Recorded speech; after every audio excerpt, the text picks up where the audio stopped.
Hello, my name is Charlotte Dixon and I'm an employment advisor for BMA Cymru Wales. I'm here to talk you through your role as a junior doctor. You may recall myself and my colleague Nia coming to speak to you in your medical schools in September last year with a brief overview of the contract in Wales and the 2016 contract in England. Usually, myself and my colleagues would visit your medical school again towards the end of your academic year and deliver a presentation welcoming you to life as a junior doctor. This year, as a result of COVID-19 and the likely accelerated rate of your graduation and early registration with the GMC, we felt it was essential that we speak to you directly as early as possible. I'll show you some of the details of your contract and explain how the BMA can support you as you join the medical workforce. I'll aim to cover as much information as possible throughout this talk, but if you do have any questions, either visit the BMA website or email our team of advisors who will be happy to help you. Please be aware that this talk only relates to the contract for Wales, Scotland and Northern Ireland. And for those of you who are due to start in England, please see my colleague Claire's presentation, which can be found on our website. There will be a great many of you who will soon join the workforce, perhaps earlier than you anticipated, and at an unprecedented time for the health service. We are proud of everyone playing their part to offer patient care during the COVID-19 crisis, and we want to make it as easy as possible for you to take on these new roles. For that reason, we are waiving the remainder of your membership subscription fee for 2019-2020. You will pay nothing until the 1st of October 2020, when we officially move you to your Foundation Year 1 membership. For current members, you do not need to do anything to update your membership. All payments for final year students have now been suspended. If you are not a member, you can join online for free. Your new Foundation Year 1 membership, starting with immediate effect, entitles you to services such as contract checking, individual employment support, and a range of member benefits, including our wellbeing services. I'll cover these in more detail later. In addition to these new benefits, you will have access to guidance materials and FAQs that we have created to help support you through what is an extremely challenging time for all doctors. On the BMA website, you will find a briefing page to keep up to date with the issues facing doctors during the COVID-19 pandemic and what we are doing to address them on behalf of our members. Alongside this, you will find a series of FAQ and advice pages which are regularly updated, including information about your provisional GMC registration. The BMA is the Doctors' Trade Union and Professional Association. We are the voice of the medical professional, representing all doctors and medical students, locally and nationally, on the issues that affect you and supporting you throughout your careers. We are here if you experience any difficulties at work, need individual career support, or want to build on your professional development. We are not an indemnity insurer and we do not deal with patient complaints, so we recommend you seek this cover in addition. Throughout this presentation, I'll be taking you through everything you need to know about your contract and how we can support you in your new role as a junior doctor. Starting with your salary, I'll touch on your basic pay and the banding supplement that make up your actual total salary. I'll then guide you through other topics covering annual leave, study and sick leave. Finally, I'll show you a few things that will be useful to you throughout this period of transition, where you can get support and how our team can help. We will start with your pay as a foundation doctor. Your total pay is made up of two payments, basic pay and banding. I'll talk about banding later. First, let's look at your basic pay. Basic pay is based on 40 hours a week between the hours of 7 a.m. and 7 p.m. The salaries shown on the slide represent the starting points and the minimum of scale. You will progress to the next point in the scale once you reach the next grade, for example, from F1 to F2.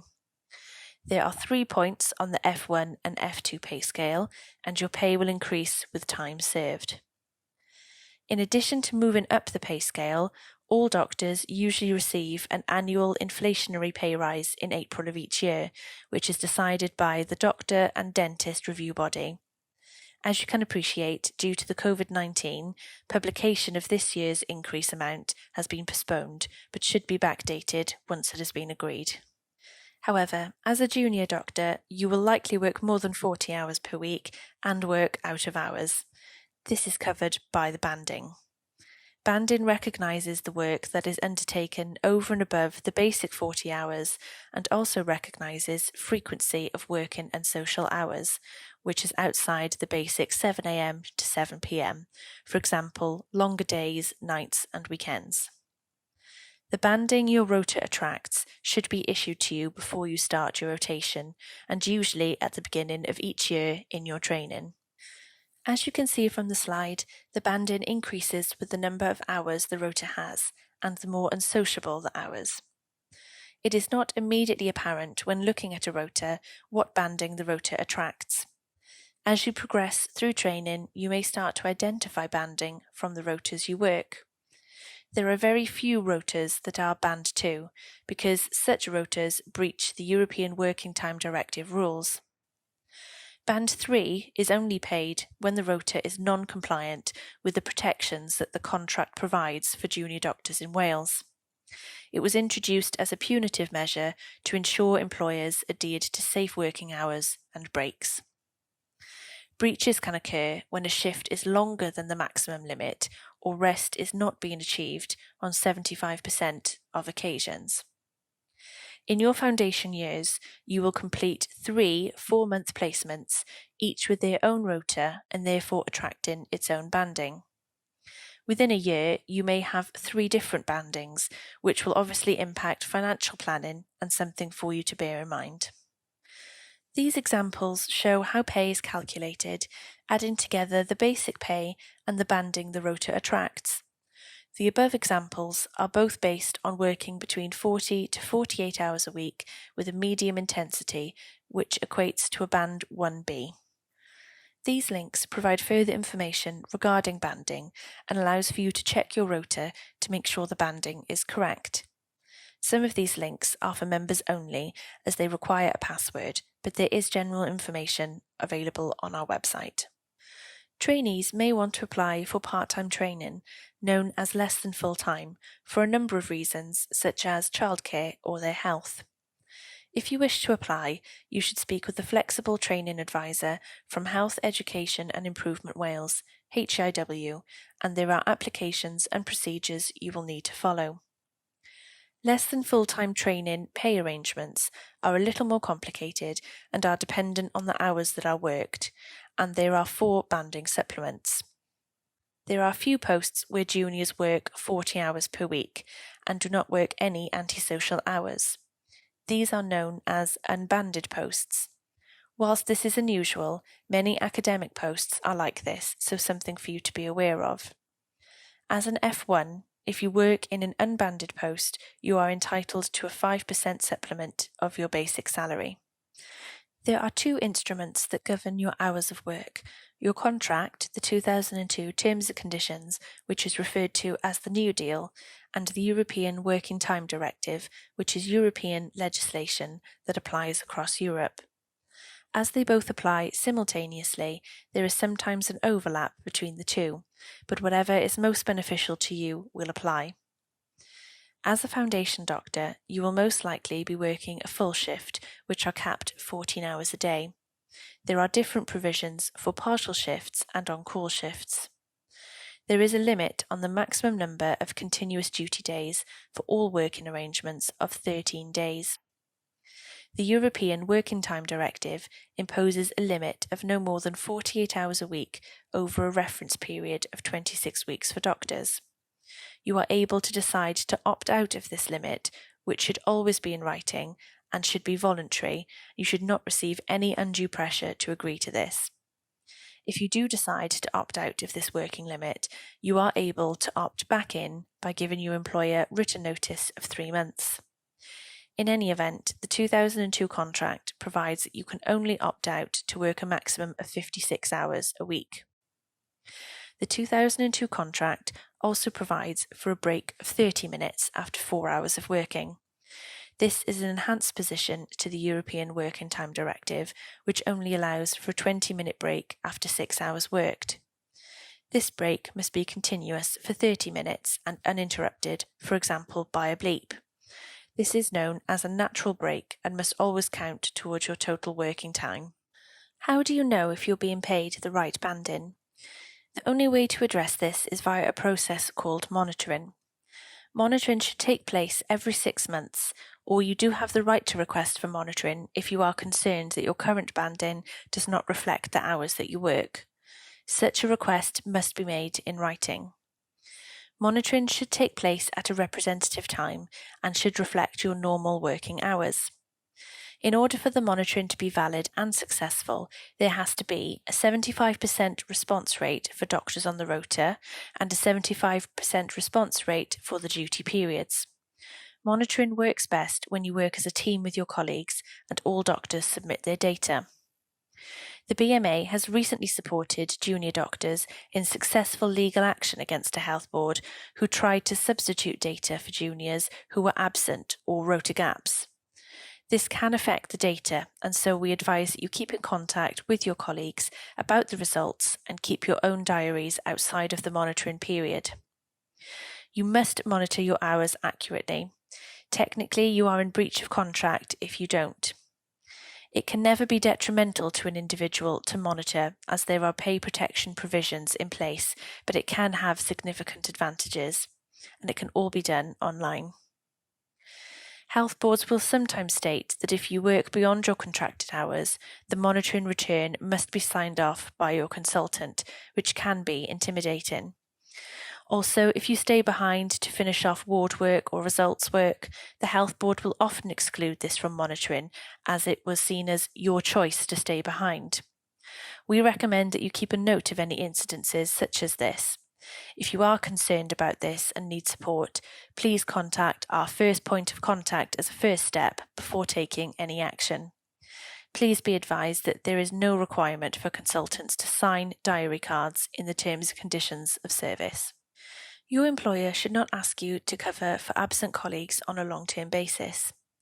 There are specific circumstances where you may legitimately be asked to cover the occasional brief absence of colleagues, as well as in exceptional emergency scenarios, and sick colleagues will normally be covered only for short periods of absence. You are usually compensated via time off in lieu or extra pay on these occasions. There are not many health boards that provide locum cover for your leave, and it is usually covered amongst internal staff. This is known as prospective cover and is added to your hours when compiling your rota. If there are gaps in your rota, it is your responsibility to raise this and the health board's responsibility to fill those gaps. You can agree to work as an internal locum so long as working hours do not breach the Working Time Directive if you have not opted out, or New Deal requirements. You should always agree in writing how you will be compensated in advance. It is really important to keep an eye on your payslip and understand the different elements. We deal with a number of cases of under and overpayments, and the earlier these are picked up, the better. If you are required to travel for work purposes, then you may be entitled to mileage allowance and other expenses associated with this. Junior doctors are entitled to removal expenses for training purposes. Doctors who have to move during a rotational training appointment can choose to travel the greater distance between their home and their place of work on a daily basis instead of moving house. The mileage that may be paid under these circumstances is the difference between the mileage from home to your designated base place of work and the mileage from home to the new place of work. A new relocation reimbursement policy for doctors and dentists in training was agreed in 2019 between HIW, BMA Cymru Wales and NHS Wales Shared Services Partnership, and it can be found on the HIW website. We advise that you keep copies of all contracts and communication you receive regarding any of the above, as this will help with any queries regarding the information. I'll now go through some of the details I think will be most important to you at this time. Your annual leave year runs from the start date of your appointment, and you will be entitled to between 5 to 6 weeks, depending on your grade. There are a further 2 days known previously as statutory or stat days, which are available. These may either be specified by your employer or converted into annual leave. If you are scheduled to work a bank holiday, you are entitled to a day back in lieu. If you have been working for between 4 and 12 months, you are entitled to 1 month's full pay sick pay, followed by 2 months half pay.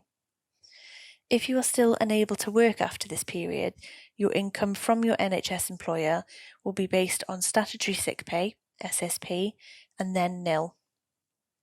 The current circumstances regarding COVID-19 may vary from this, and we would advise that you refer to the FAQs on our website for further up-to-date guidance. For Foundation Year 1, study leave will take the form of regular scheduled teaching or training sessions as agreed locally. For Foundation Year 2 and above, you are entitled to 30 days of study leave per year. Study leave should not be used by employers for statutory and mandatory training that you are required to undertake in order to work in that health board or department. As a BMA member, you have a wealth of services and benefits. Make sure you take advantage of everything your membership offers. To support your career, we have 230 specialist advisors, including dedicated advisors in Wales, to offer you individual employment advice. In 2019, we handled over 128,000 inquiries from members and resolved over 80% of all member cases within the first 3 months. You can access support and advice 8 a.m. to 8 p.m. Monday to Friday and 9 to 5 on Saturday. You will shortly be receiving a new contract outlining the terms and conditions of your new role. We recommend that you take advantage of our free contract check-in service before you sign on the dotted line. 20% of the contracts we checked in 2019 deviated from the national model, and given the complexities of your new role, this service may save you time, money, and unnecessary stress. You can send your contract to us, and our expert team will send it back to you with any comments within 5 working days. We are also a professional association, and we help our members develop their careers with world-class learning resources to support their development. Learning resources include a weekly copy of the BMJ magazine and the monthly Doctor magazine. You'll have full access to BMJ e-learning, webinars, workshops, and access to the BMA library. BMA membership resources can also help with your portfolio, specialty interview skills, and CV writing workshops. As I said earlier, these are exceptional times for the health service, and as new doctors, you may find yourself experiencing additional pressures, stress, or anxiety as you enter the workforce. If at any time you need support or would like to speak to somebody in confidence, please know that we are here for you. Our BMA Wellbeing Support Services are open 24/7 to all doctors and medical students. You will have the choice of speaking to a counsellor or another doctor who you can contact for peer support. Visit bma.org.uk or call 0330 123 1245. The services are confidential and free of charge. Before you start working on a junior doctor contract, there are 4 things you need to do to cover yourselves. If you aren't already a member of the BMA, join now and pay nothing until October the 1st. We can only support our members. To ensure you're receiving the most relevant information, please update your details and sign up for the communications you want to receive. Get your contract and rota details checked for free as part of your membership. Take a look at the membership benefits available to you. Thank you.